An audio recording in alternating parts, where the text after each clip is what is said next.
This is the current federal tax developments for the week of October the 27th, 2024. Current federal tax developments are brought to you by Kaplan Financial Education and by your state society of CPAs.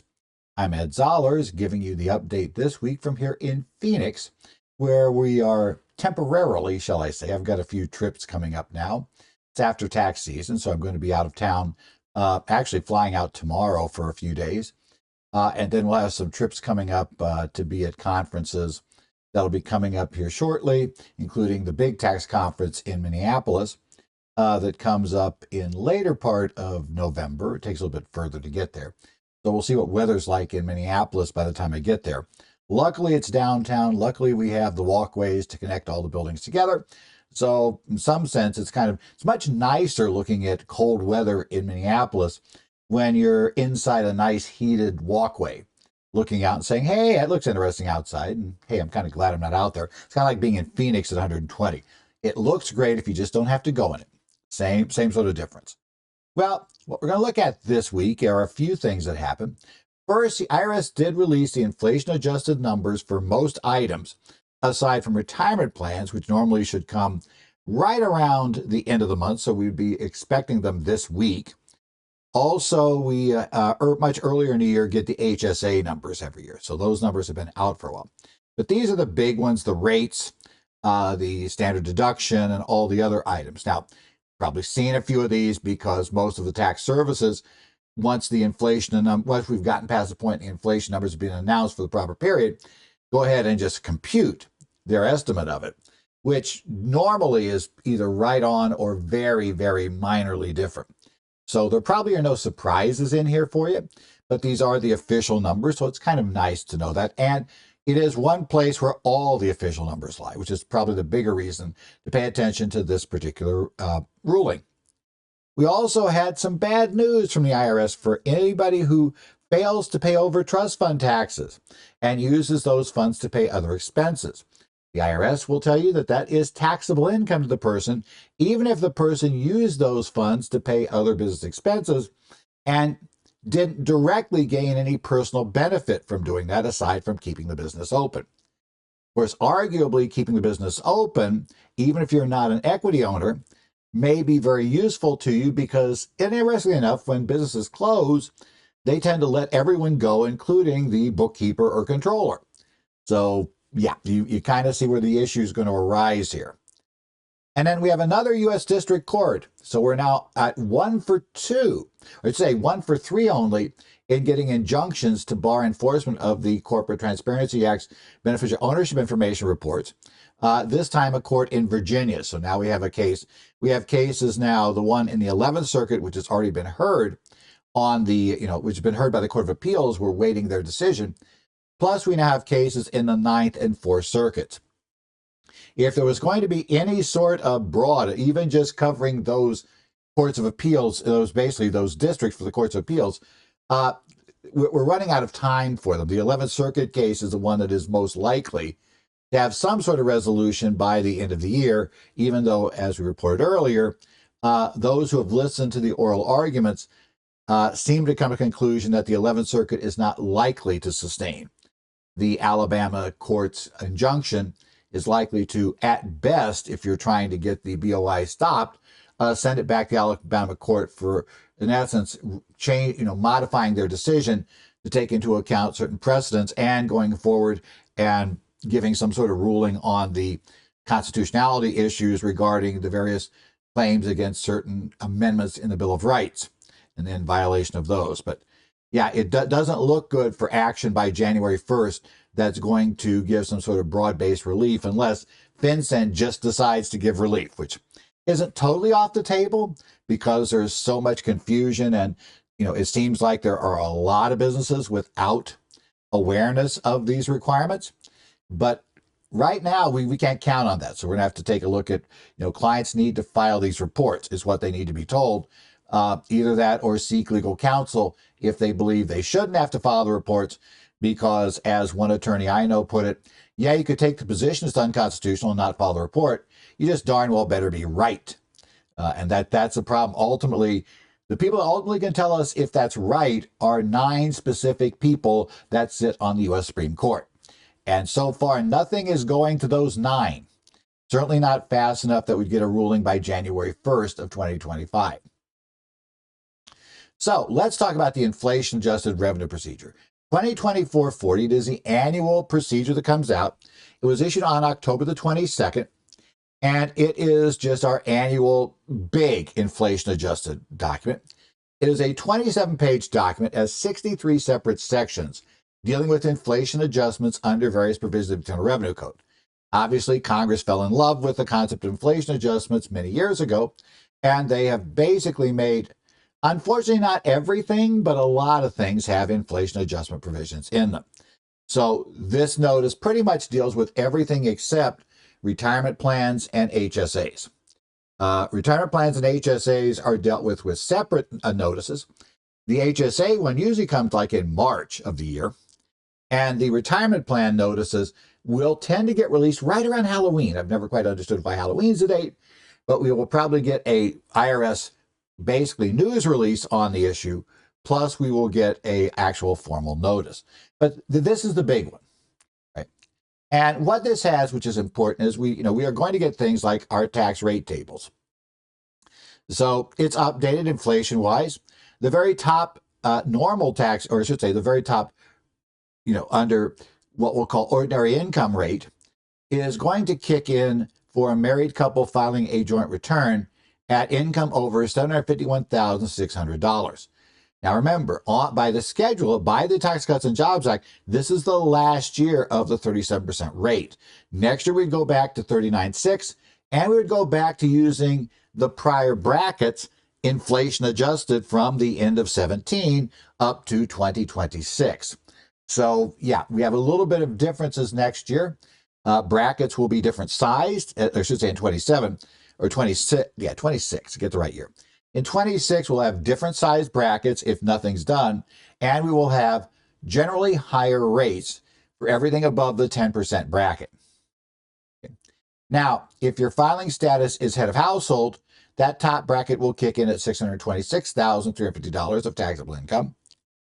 For those who are, unmarried individuals, other than surviving spouses in a household, generally single, right?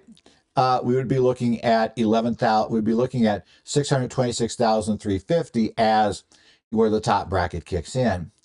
And for married individuals filing a separate return, they will kick in the top bracket at $375,800, one half of the married joint, which means unless we're looking at taxpayers living in a community property state with everything paid from community funds and all income community, normally you're going to pay more tax under the married filing separate tables if you have taxpayers that are in high rates, where at least one of the taxpayers would push past the $375,800. It's very possible the other one might not, combined, they may never get there. Yeah, it's always interesting paying married filing separate. There are cases where it is a lower tax. Now I'm in a community property state where that rarely, very, very rarely works out. But it does sometimes, and sometimes it's done for things like, student loan relief, because that's based on your tax return. So if you have a very low earning spouse, you may be able to get student loan relief, but then you have to balance that out against how much extra tax are we paying. And yeah, it's kind of an odd situation when that arises. Now for estates and trusts, and this of course is important not just for where we end up paying the highest rate at 37%, which is a very low level, this time at $15,650. But remember, that same number is used for the net investment income tax. That is our top AGI, right? Our AGI, excess AGI goes over that number too. So you have to keep track of this both for the top rate and for the fact that we have the rate that, or we have the net investment income tax ties to this particular inflation adjusted number as well under the law.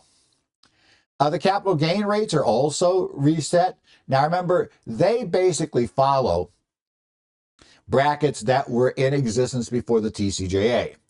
So in this case, now because there's really only 2 brackets, right, or I should say 3, 0, 15, and 20, ignoring the net investment income tax. For a married couple filing a joint return, the 0 rate bracket goes up to taxable income of $96,700. For married couples filing separate returns, one half of that, $48,350. For heads of household, $64,750 would be the top of the zero bracket amount, or zero rate amount, I should say. Forget zero bracket amount. That was back a number of years ago, where that was essentially the standard deduction. So we're going to ignore that. That was a term that's outdated. All other individuals, be it $48,350 is the max rate, which they get zero rate at capital gains. Remember that zero rate also applies to qualified dividends.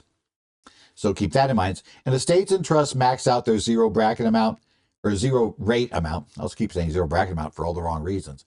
At $3,250. Now, the point at which the 20% rate kicks in for married filing joint returns and for surviving spouse is at $600,050. For married couples filing separate returns, interesting enough, it's not exactly half, because that gets into some weird rules of the inflation adjustment mechanisms and how they're to be done. So that's exactly $300,000 for married filing separate. It is $566,700 for the head of households, unmarried head of households, $533,400 for all other individuals, and $15,900 for estates and trusts. The standard deductions are also reset for next year. Again, there we'll see married filing joint getting $30,000 in this. Now that's again before adding back any over 65 or blind additions to the standard deduction. Head of households will get $22,500. Unmarried individuals, other than surviving spouses and heads of household, will get $15,000. And married individuals filing separate returns will also get $15,000 for their standard deduction. But remember, married individuals filing separate return can only claim the standard deduction if their spouse is claiming the standard deduction, if the spouse is filing married separate. So, it is, which normally they would be, there could be head of household.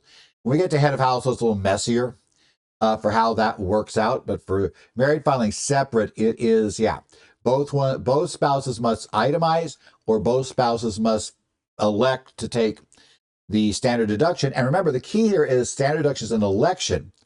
So if the other spouse just merely needs to itemize to force, your client to itemize their deductions. You cannot claim the standard deduction unless you know the other spouse is electing a standard deduction. You must both elect, or neither can. So yes, that also complicates it in divorce situations, because we have to know, what are they doing? Because even here in Arizona, the community generally ends once the papers are filed. You file your petition asking for divorce. If the divorce becomes final, that's a mess we have here, but that's also true in California. But nevertheless, there, suddenly you'll see married separate quite a bit. And that's where you need at least enough communication among the spouses to know the other spouse did married filing, did the standard deduction. Or, you have to tell the client, look, we need to itemize. We don't know that, because the IRS will come back. And if you're wrong and the other spouse didn't use standard, because they just want to put it to you, which sometimes happens in divorce, then, we may be subject to penalties, because we didn't have the necessary information to know that we could do a standard deduction. I haven't really seen the service go after the penalties so much in that case, but it's at least possible. Inflation numbers, others. If you have FSA deferrals in your cafeteria plans, those can go up to $3,300 next year, with $600 for the maximum carryover if you have that option in your plan. 179 amounts, the maximum you could expense in 2025 will be $1,250,000. The maximum cost of an SUV that can be 179 will be $31,300. And the reduction in being able to claim the 179 amount will begin at $3,130,000 of qualifying property. So basically disappearing entirely at $4,380,000 of qualifying acquisitions, just under $5 million. You no longer claim any 179. Those figures become more important, because as we keep seeing the bonus depreciation percentage drop, it's becoming more and more important to know, can we do 179? And if you are able to do 179, you can pretty much negate the disappearance of the standard deduction. But if you can't do basically, if you're not able to do 179, then the reduction in bonus depreciation becomes a significant issue. So we'll keep our eye on that. Last year, for the Section 199 Cap A deduction, So last year for qualified business income, threshold and phase-in range amount, right? This primarily affects you if you're a specified service, trade, or business, or if you don't have a whole lot of W-2 wages or W-2 wages plus unadjusted basis in the business, where we end up being capped. So again, below the threshold amount of taxable income, there is no cap and there's no disallowance for SSTBs. Above the phase-in amount, you got to meet the cap for W-2 or W-2 plus, unadjusted basis immediately after acquisition, the long term. UBIA, you have to meet that threshold. You can't go above that deduction. You can't deduct more than the limit based on that, and you can't deduct anything if it's a specified service, trade, or business. And with these particular limits being, or the phase out entirely, being phased in over these ranges. So for married filing, let's talk about the threshold amount below which we can ignore these two problems. For married individuals filing a joint return, taxable income below $394,600. We did not quite get to $400,000 this year. Married individuals filing a separate return is at $197,300, which is the same as for all other returns. That also, due to a quirk in the inflation adjustment calculations, goes in and out of phase every so often. So this year it will be in phase. And again, the phase-in amounts, the phase-in range amounts are pretty straightforward because they're $100,000 more than that for married filing joint, $50,000 more for married filing separate and all other returns. That means we have to fully worry about the limitation based on wages or wages plus assets at $494,600 for a married couple filing joint return, and also can claim nothing on a specified service, trade, or business QBI above that level. And for married individuals filing separate returns and for all other returns, $247,300 is a point at which, hey, those rules are fully in effect. Other inflation deals, remember, automatically being able to use the cash basis of accounting. 3-year gross receipt average rule, that now is up to $31 million. So you can opt into cash basis of accounting. Now, again, this will be more interesting to see what happens going forward. See how it goes.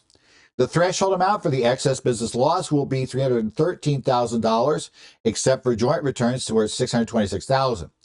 Now, as you remember, that excess business loss initially was going to go away next year, but it's been kicked forward a few years by a couple of extensions that were used to finance other tax bills in the interim, very much upsetting the Republicans, who, John Thune openly said the point of that was to give us money to pay for extending TCJA, right? Well, tough luck, guys. It's not like there's any sort of automatic bar on using it. So like I said, it's there. What's happening now is Congress, both the Democrats and Republicans, are beginning to find out some of the problems that can arise when you start playing the game, involving the reconciliation process. We started using that big with EGTRA back in 2001.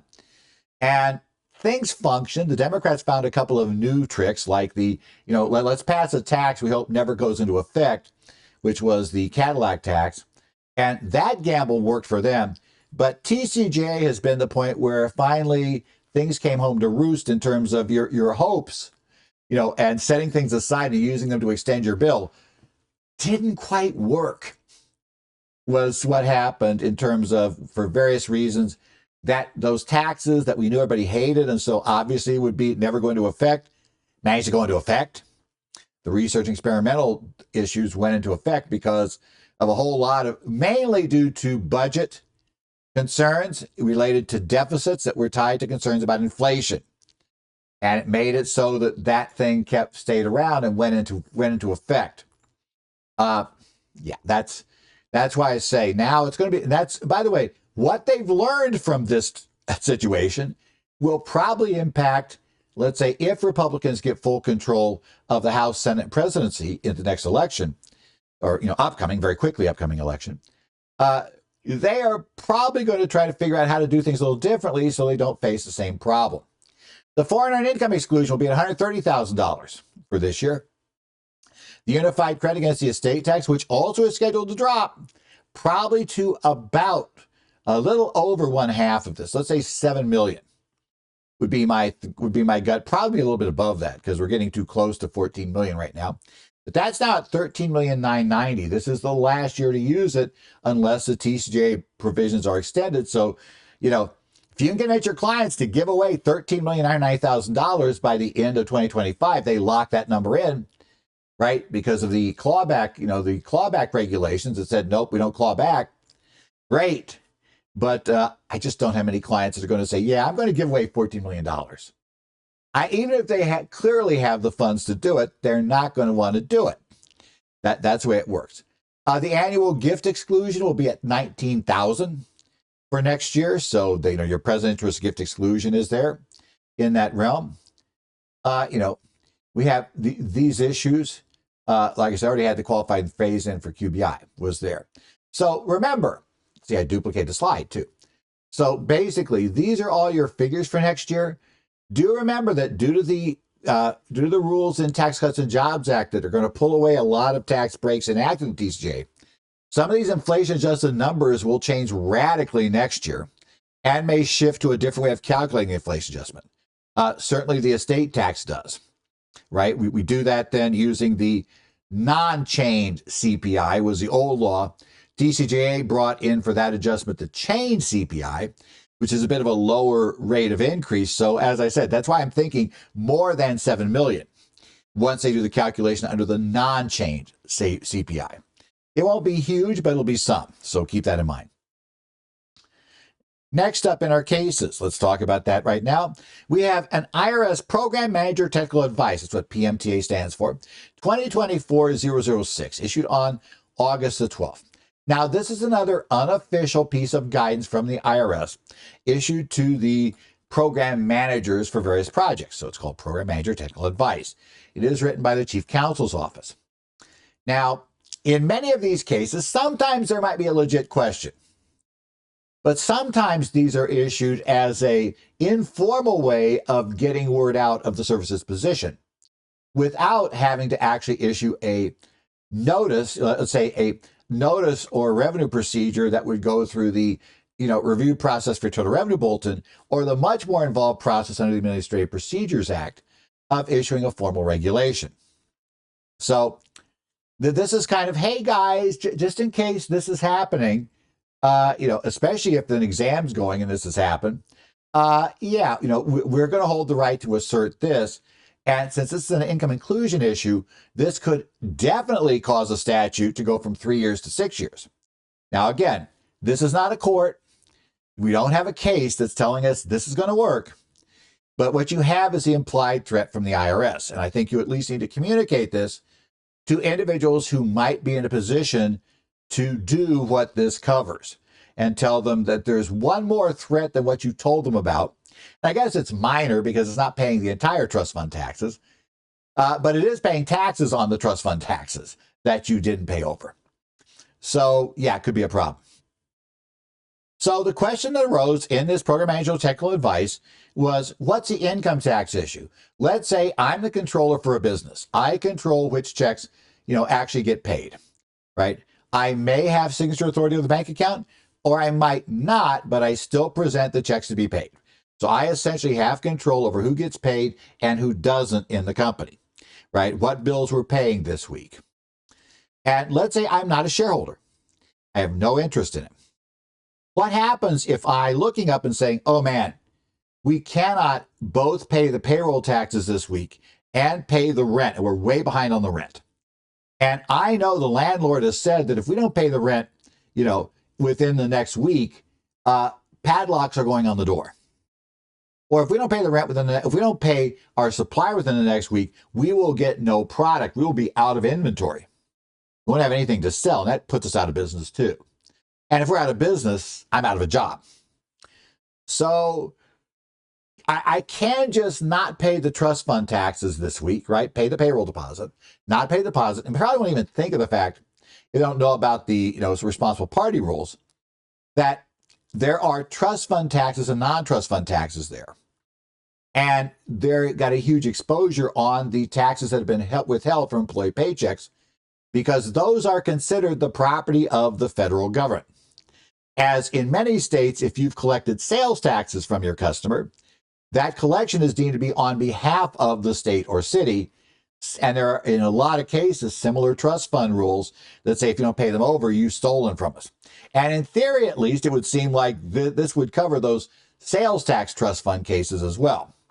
But we'll get there. So the question says, okay, what happens if that controller fails to pay over trust fund taxes?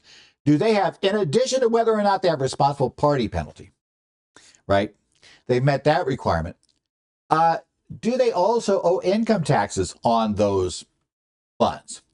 In essence, have they essentially embezzled effectively and redirected, right? Redirected for other purposes the funds that were owned by the federal government. So they've effectively embezzled from the federal government. Have they done so? And answering the question, the counsel's office first notes the broad coverage of Section 61 for what's income. Section 61 is very broad, all income from all sources. Generally, that means, subject to some quirky views, but it generally means an accession to wealth is how the Supreme Court has sometimes phrased it. If you have an accession to wealth in some manner or form, that's considered income, because this is a very, very broad net cast for what's income. So understanding that everything is income unless we can find exclusion, they say, look, courts over the years have issued many, many rulings that embezzlement is income, even if the party has the intent to repay, and even if they use it, basically for the benefit of the business that they were involved in, that the funds were essentially taken from. That's the key. And it doesn't matter. And they point to a number of cases they're going to cite where it doesn't matter what the funds are used for. They do not have to be used for personal direct benefit in order for you to be subject to the income inclusion rules here, right? They could simply be, diverted for company purposes, keeping the doors open, right? You're diverting these funds to a certain direction to keep the doors open.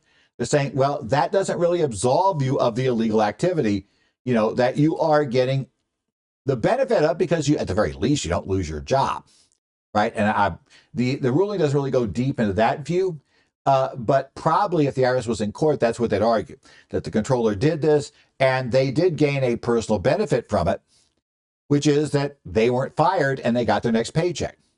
Because had they paid the trust fund taxes, business would have gone under immediately and, they would have lost their job. So to keep their paycheck, they did this. Now, so basically, they ruled a party that diverts trust fund money, even if that money then is used to pay expenses of that same business, must pay tax on a diverted fund. They might get a deduction when they repay those funds. And in this case, my assumption would be repaying, meaning finally using company funds to pay the due trust fund taxes. So the federal government is reimbursed, or in the case of state sales taxes, which this does not directly cover. But again, if your state has a state sales tax trust fund rule, I'm going to bet that the IRS would say, well, that's really the same thing as this. You'd have to conclusion. As I noted, this is merely a PMTA. This is not a court ruling, right? The IRS would still have to get a court to buy in on this. And there is at least a chance a court might not buy with this. They may say, we don't see the direct accession to wealth. We think there is a fundamental difference between this and embezzlement. We don't think that this rises to the level of embezzlement unless you're an equity holder. Then maybe we have more options to do this. But if you're not an owner of the business, you may be tougher to get there. But maybe tougher doesn't mean they don't try. And remember, you still got the trust fund penalty. I would certainly remind any of the controllers, that and you have to watch it here, because again, you are not the CPA for the business, right? That the controller works. You're not the CPA for the controller of the business generally. That could be a potential conflict of interest. So you have to kind of watch yourself there carefully. But certainly when you generally discuss with controllers, or if I'm doing a course, and I'm going to discuss with them, if you're a controller or you're a bookkeeper, you're open to the trust fund penalty, because the question is who had authority to see things get paid. And if functionally you effectively make the decision as to who gets paid, yeah. And remember, even if you're ordered to pay it, in that case, the safest thing to do is quit. Without question, the safest thing to do is quit. If you are ordered to, have checks drawn up not to pay the trust fund taxes, unless you can get legal counsel tell you that you have no exposure to trust fund at all. If you know trust fund taxes aren't paid and you're anywhere in the chain that could get something paid, you want to say that, hold it, we need to get these paid. There is no option. And when the guy that owns the company says, well, I don't care, we got to keep the doors open, you're going to pay this, you're going to say, well, no, I'm not. So here's my resignation. And I am not going to do that thing. So you can fire me today if you want to, but otherwise I'm doing nothing to help you from this point forward. Anything that could help pay people who aren't the trust fund tax people. Right. That's that. It's not good. People don't like doing that. But you know what? When I first got started in practice, I know of 2 accounting graduates. It's about 5 years apart. One of whom, went to work for a company. Well, actually, both went to work for a company. Both of them one ended up without question being asked to fraudulently cover for the business, do something to pad some numbers, right, for receivables so they didn't violate loan covenants. And in fact, both the owner and the bank loan officer told her to do this, which was really fun. Turns out it doesn't matter if bank loan officer told you to do something. That's still fraud against the against a federally charged institution, which is still a crime. The problem is, and another case where one day, just before they need to submit some information and various other things, things weren't going well. And suddenly one morning, the CPA came in and, magically the computer, wouldn't boot up. And magically all of the backups were gone. Yes, can you imagine? It hadn't been backing up exactly for 1 week, right? Since the last time it had been checked. It had failed to back up and those backups have been overwritten. So there really was nothing available. Well, the first accountant didn't resign.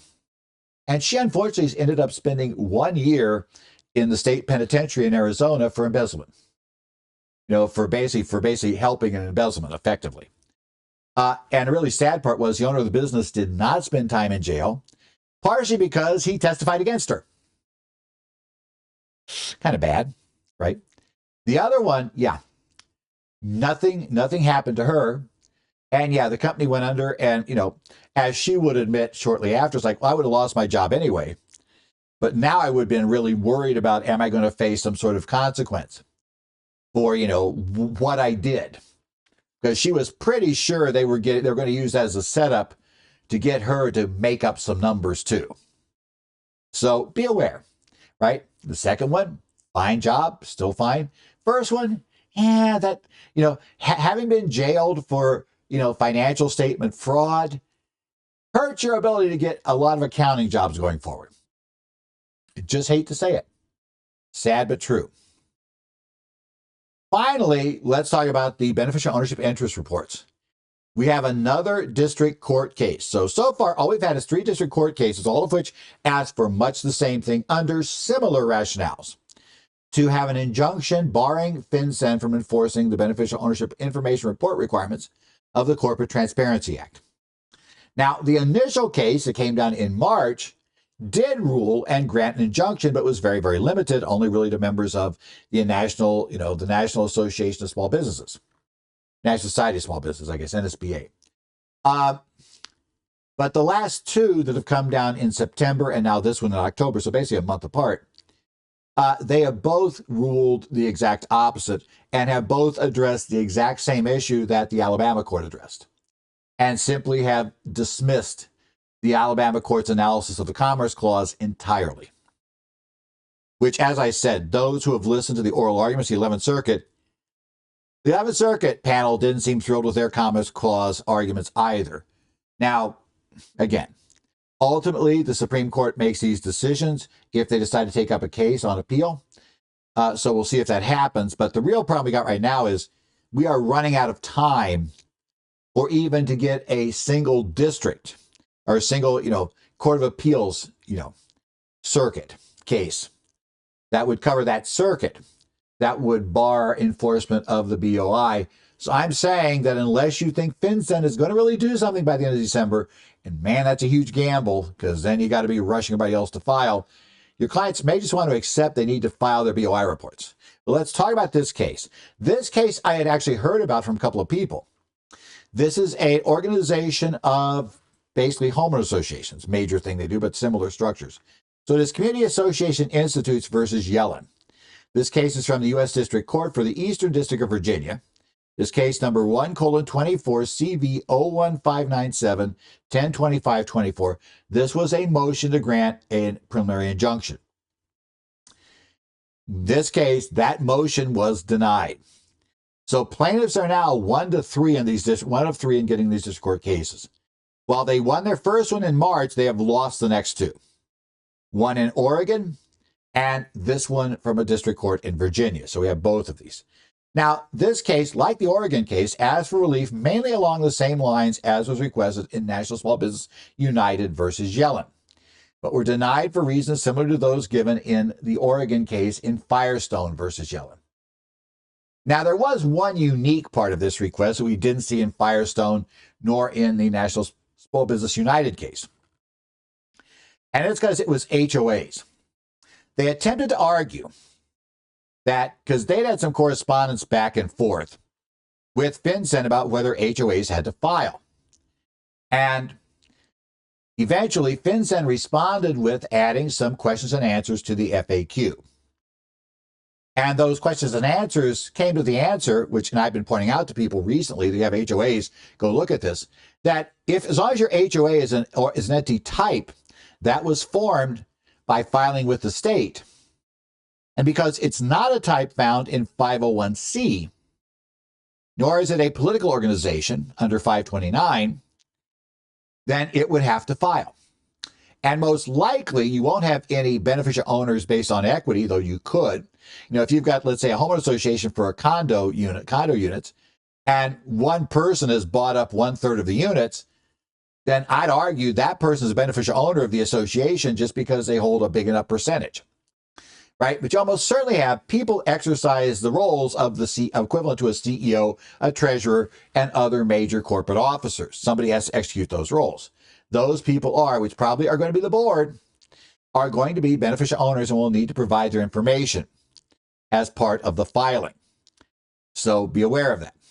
So what this claimed was that, well, these organizations have a provision in 529A that says such organizations shall be considered an organization exempt from income taxes for the purpose of any law which refers to organization exempt from income taxes. That should make them exempt under the tax-exempt organization rules under there. But by the way, that's only the title of that provision. Right?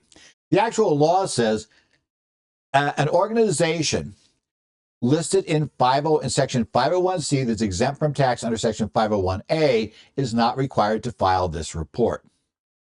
Okay?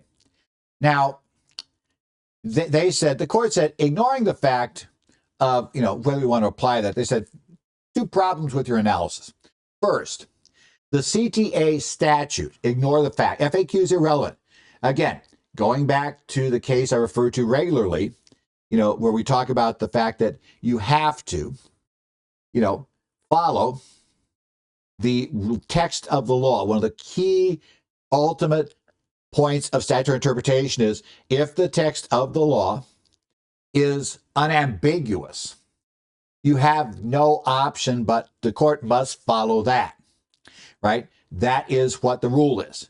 The IRS, agencies, FinCEN, nor the courts are allowed to overrule the law, absent finding it's unconstitutional. Well, they tried to attack this saying, well, they should be under the law granted this. And they said the problem is the CTA black letter text says explicitly, first, you must be listed in 501c, C3, right? Well, here's the problem. They're not listed in 501c3. And that's an and clause. So even if we're saying that that language from 528 makes them tax exempt, even though they're not really covered by, they'll be tax exempt, even if we didn't worry about the fact they're tax exempt under a different 501, I think it's 501D, that gets them be tax exempt if they meet certain criteria. That is not, right, enough. They're not listed in 501c3. Not listed there means that's it. That's per the law. Number two, if that reading of the law was correct, then there would have been no point, because 529 for political organizations has that exact same wording about shall be considered an organization exempt from taxes for the purpose of which makes them exempt exempt from income taxes for the purpose of any law. They're saying if that was enough to get you out, there was no need in the CTA to add the line. That would suggest surplusage, right? That's also one of the things that under the law, you are meant to interpret the law assuming that that text was included for a reason, and that there is not text in there that has no impact. And if their interpretation of this was correct, the political organization text would have absolutely zero impact because they would have been exempt anyway. So, and again, now that one can be overridden if there's absolutely no other way to read the law. But of course, the court said, look, there is definitely another way to read this law. And that is they intentionally said politicals 529s are exempt and 528s aren't. They said that is by far the more direct and clear and proper reading. So yeah, we're getting there. And by the way, since Loper Bright, these kind of analyses of the law, you're going to see courts include this quite a bit. Because again, relying on a rule suggests that, we could get a Loper Bright challenge. But relying on, which means the appeals court could disagree with your analysis of proper statutory interpretation. Or let's say proper, that the reg met the statutory interpretation rules. But if you come from statutory interpretation, then, the district court has to, or I should say the Court of Appeals, is going to have to specifically indicate why your analysis of the statutory, analysis was incorrect. So again, this ruling here applies to a higher level than the rules, which actually wasn't surprising because very, very, very few, not even this one really directly attacks the actual published rules, because Congress included what was the equivalent of a committee report in an uncodified section, one that didn't go into U.S. Code, but was still part of the bill, of this bill. And that was followed virtually letter for letter in the rules. So that's why you haven't seen anybody say Loper Bright in front of this case. You haven't seen any Loper Bright challenges because everybody pretty much knew that was a dead end, that Congress anticipated the repeal of Chevron in this area, and they were not going to leave that door open. The good news is this proves Congress knows how to write laws where we don't worry about whether there is or isn't Chevron deference or what exactly the statutory interpretation should be. But unfortunately, they're not likely to keep this up. The fact that it's a relatively short bill made it much, much easier to include. And there were definitely people knowing this would be challenged, so, they shut that down. Unfortunately, I really don't have much confidence in Congress following, and doing what they did with the CTA for the next tax bill they pass. They will, again, punt everything they can and keep specifics out of there because specifics end up coming back to hurt you. You have to make decisions. And making decisions mean you basically have to have some accountability for those decisions. And Congress loves and not having accountability. Deniability is their big advantage for them. Now, the court also rejected another view they tried, saying, well, the FAQ answers have to be dismissed, and the agency cannot absolutely enforce any of that at all because they didn't properly follow the Administrative Procedures Act. Well, the court says the APA does not apply to these sort of informal FAQs, right? This is not a final rule, right? It's, in fact, they point out that the agency tells you on the page this is not a final rule. This does not change your obligation under the CTA, nor under the rules as published.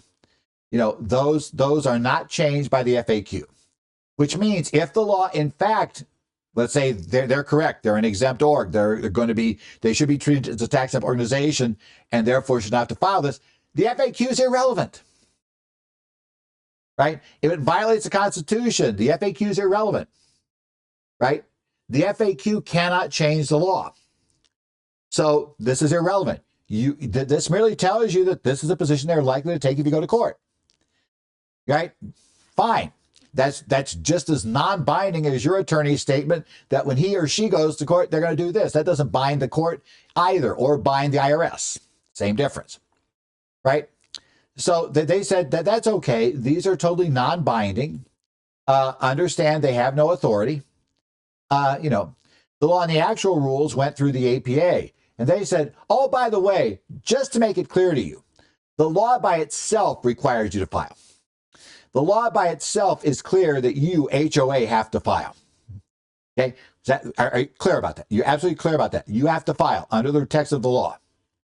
Secondly, they rule that, the rules also say you have to file. So, and the rules are restating the exact law. So they said, while sometimes it's unclear whether something is a interpretation or or basically a ruling on the law, they said in this case, it is wildly clear this is a mere statement of the agency's position. It is not something. Now, obviously, the agency is going to have to take a position on people that don't file this. So you've been told the position they're going to take. They have their position, you have your position, you go to court. That's how the world works, right? But we're not going to issue an injunction based on the fact that they're simply telling you that their interpretation of the law. Because, oh, by the way, this is kind of what the court's saying, it just happens to be right too, so we'll kind of ignore that problem, right? They totally rejected the Alabama court's view of the Commerce Clause. Remember, the Alabama decision is based almost entirely, the catch is, yes, they look at 3 different clauses of the Constitution, but any one would allow it. And the Oregon court and the Virginia court now both said, this is obviously an acceptable law under the Commerce Clause. This is within Congress's power to regulate interstate commerce. And I don't care that theoretically there might be a few LLCs out there that have done absolutely no commerce. They said that is not the reason. They said 99.999% of LLCs and corporations are formed because people have a reason to form them. They're going to do something with them. As soon as they do something with them, they're going to engage in interstate commerce, because interstate and international commerce, because that definition is super broad, right? And we have court cases on that forever, that's a very broad definition that courts built early in the Republic's history, largely because of the fiasco that was how things were working under the Articles of Confederation, right? Where states were putting tariffs on things coming from other states, to basically to get super protectionist for themselves. So, like it or not, that bad behavior resulted in courts that were very willing to expand this quite a bit early on. And current textualism makes it a little tough to get rid of those cases, even if they wanted to, because one of the key things we're here today is they also argue that you have to look at what people at the time meant by the language. And I think there is a strong argument to say, well, a court that was actually seated, that actually lived through the Constitutional Convention and saw what happened, probably understood the reason for that and what it meant and why it was done, probably way better than a modern court might understand that. So we're going to kind of say, yeah, that makes it very difficult to get rid of those. But, we'll see. Again, they also said they rejected claims based on either the First or Fourth Amendment, essentially finding the Bank Secrecy Act had already been approved by the Supreme Court. This is doing nothing more than what that does. So because of that, they said, hey, this is all fine. We don't have a problem. So, hey, like the Oregon court, we rejected these claims. So they're out of there, right? Now, at this point, any appeal of this would have to be heard by the Fourth Circuit Court of Appeals. And really the only way, unless they convince the district court to reconsider, which I don't think, given the way this opinion was written, that is likely to happen, or let's put it this way, are likely to get a rejection right away. I think I'd try to go to the Court of Appeals almost immediately, if you can get an emergency referral there, to see if they would hear it. Because the problem is, if you're going to get any relief by January 1st, 2025, then pretty much an emergency appeal of this case, or an emergency appeal of the Oregon case, would be the only way outside the 11th Circuit to get a chance of getting something that would broadly cover your entire circuit. And like I said, the 11th Circuit may issue their opinion before the end of the year. That's we'll have to wait and see when it comes out.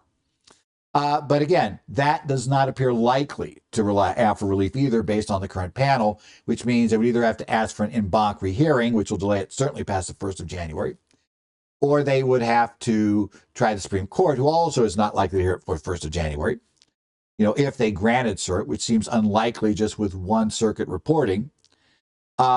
So bottom line, I suspect your client's going to have to file the BOI reports unless FinCEN itself were to grant some relief.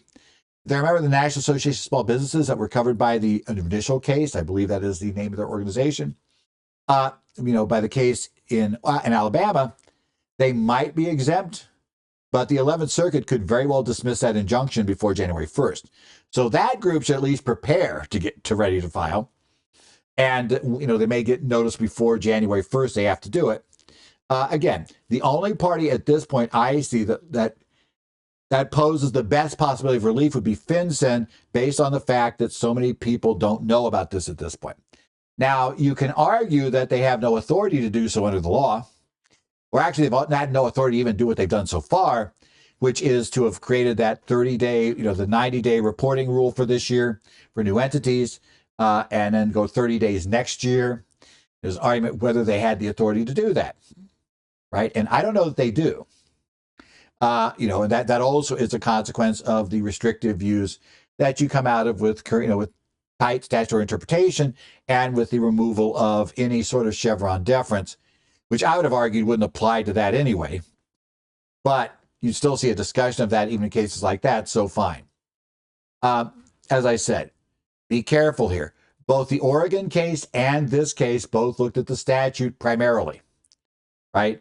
So, the problem is the statute has got to be ruled unconstitutional. I think most people understood that was the point. You needed an Alabama-type ruling. You weren't likely to get relief any other way. As I said, this case tried other ways and was rejected, and I suspect that those aren't going to work. What's going to have to work is a constitutional challenge, and that I just don't see happening by a successful one. I don't see happening by January 1st. So yeah, we're running out of time, guys. We're down to 2 months. So probably you need to advise your clients that either they should file now or they should do something else, right? They should take care of, shouldn't say file, they should either file now, right, or seek legal counsel, preferably one with a nice big, malpractice policy that would pay out big. Because as attorneys I've talked to have said, if you want to take the position you don't have to file and you're not a member of that National Association of Small Businesses, you might want to, be darn sure you're right. Or be darn sure that you've got somebody to file a claim against that will pay up. You want to make sure you as a CPA are not that person. Please, please. You might disagree with this law. You might believe it should be constitutional.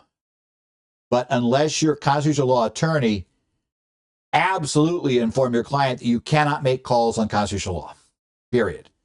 If you are an attorney and you're willing to take that risk, then go for it, right? If you're a constitutional scholar, I'm not one. I'm not going to suggest I know the answer here. But I would suggest that you need to be an attorney. And by the way, this is where, when you make a statement like that, where I think you could be found to being involved in unauthorized practice of law, because that is a really big legal analysis decision, deciding if it's constitutional or not. That is not something you can pick up by watching a TikTok video, right? Or being involved in some discussion board somewhere. Great. You can have your opinion for yourself, but for your clients, you got to say, this is not my area of expertise. You go find somebody else. I'm going to tell you, though, that, this is a problem. And if you're an accountant, or especially your firm does attest reporting, if you know the client's not doing this, that creates a problem on the attest side, because that's an illegal act with potentially huge financial consequences. So I always said, I think while this has been considered a quasi-tax issue, it is arguably not a tax issue at all. Although tax people are ones that are probably exposed by clients believing you should have informed them of this. However, on the ANA side, as far as I'm concerned, it's a huge issue, because it's a big illegal act if a client doesn't properly file these. And I think that's going to be crucial. Well, this has been the current federal tax developments for October the 28th, 2027. It's 28th. Yeah, it should be the date, not the 27th, as I said earlier. 28th. Again, like I said, I'm going to be doing a lot of CPE courses, but I think I can get these recorded again, unlike during the end of tax season when it was, standard scramble with late clients coming in, getting things done and out and signed and back, which got in the way of doing this. So hopefully everything will be fine. If you have any questions, Ed Zollers at currentfederaltaxdevelopments.com. I also pay attention to the forums, to forums on certain websites, the Connect sites for the Arizona, New Jersey, Minnesota, and Illinois Society. I will check in on from time to time, or as well as Idaho. Check in on those sites so you can check there and see if something's happening. And I might answer your questions in that case. Go ahead and, see what's up. And again, I surely suggest if you have access to those types of sites, use them if you have an active one, because there are some that aren't terribly active. There are others that are very active. So take a look, see what's there. But on the more active sites, you'll probably get some good responses to questions. And they're really great places to go if you have questions that are state specific. If you want to find out, for instance, take a very specific one, if you want to find out about New Jersey's bait, which is their PTE tax option, which has some quirks. Obviously, the NJCPA's Connect site, if you're a member of NJCPA, is actually by far the best place to go, to find people who work with that stuff constantly, and you can discuss issues with them, rather than it's much tougher otherwise, when you're dealing with that. Similarly, Arizona's quirky SBI a couple of years ago, Arizona Society's Connect site was where you found out about all the insanity, and that's the only way to rephrase it, involved with what was called the SBI, which is, can you actually end up with a tax cut that ends up you wish they hadn't passed at all? And the answer for the SBI was likely yes for a whole lot of people. I'm not a fan of the SBI. I'll put it mildly. I was definitely not a fan of the SBI, and I made that clear pretty early because I think the problem was right now, especially because they haven't repealed it, it exists primarily as a way to get somebody in trouble who doesn't really understand what they're electing when they elect to be covered by it. Because at best, you'll just prepare 2 returns when you should have prepared 1, and end up paying the same tax, and at worst, you'll pay more tax. So we'll get there. Diatribe aside, I look forward to seeing you guys next week. We have additional discussions here on current federal tax developments.